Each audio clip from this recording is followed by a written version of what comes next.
Let's talk about the race or the contest or the reality show to be Donald Trump's vice presidential running mate in 2024. We do have news about an event he plans to hold that will have a sort of reality show flavor to it, but I'll get to that in a moment. One of the big stories over the last few days has been South Dakota Republican Governor Kristi Noem, and the story she tells in her forthcoming memoir about when she killed a dog, a 14-month-old dog. This was years ago. And she presented this story, the killing of this puppy, essentially. She presented the story as she's willing to make the tough decisions. She presented the story as evidence that she has what it takes to be a VP and be a heartbeat away from the presidency. It has completely and totally backfired, with even many Republicans saying, this is really weird. And this is not, I mean, listen, sometimes on farms, you do have to euthanize animals. And sometimes you do use a gun. But I don't know about including the story in a memoir, that's for sure. So we have a new Rolling Stone article, which is titled, Trump Allies Hope Kristi Noem's Puppy Killing Also Kills Her Vice Presidential Chances. The South Dakota governor's story about executing a 14-month-old dog is a gift to her political rivals. And there is a lot here about several Republicans close to Trump who are using the story of shooting and killing the puppy to try to nuke Trump's personal opinion of her. Now, I think it's really important to remind you of the reality about Trump and dogs. And producer Pat mentioned this yesterday on the bonus show. Trump doesn't like dogs. And many have raised the question of what do we think about Trump, given the fact that he seems completely unable or uninterested in having a relationship with a dog? And sometimes the inability to kind of bond with a dog can be indicative of other personality traits that may not be particularly pro-social. But the point here is Trump doesn't care about dogs. Trump cares about optics.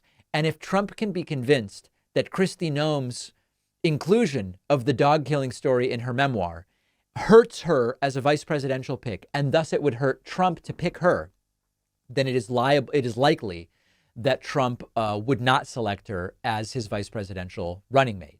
The article goes on to say, in the days since the story from Noem's memoir went viral, multiple Trump allies and confidants flagged the dog killing and press coverage of it directly to Trump, according to a person with direct knowledge of the matter, and another source briefed on it, hoping it would cause him to view her as an out-of-touch buffoon. Again, he cares about public opinion. It is totally plausible that when people come to Trump and go, sir, with tears in my eyes, this is very bad. Look at all this terrible coverage Kristi Noem is getting. She was boneheaded to include that in the story. Forget about whether you care about dogs, sir.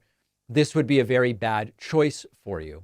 That is completely plausibly going to dissuade Donald Trump from selecting her. Now, there are, as we talked about on the bonus show yesterday, sometimes when dogs bite, people put the dogs down. You can argue that a 14-month-old dog is able to be rehabilitated and it was premature and it shouldn't have been done.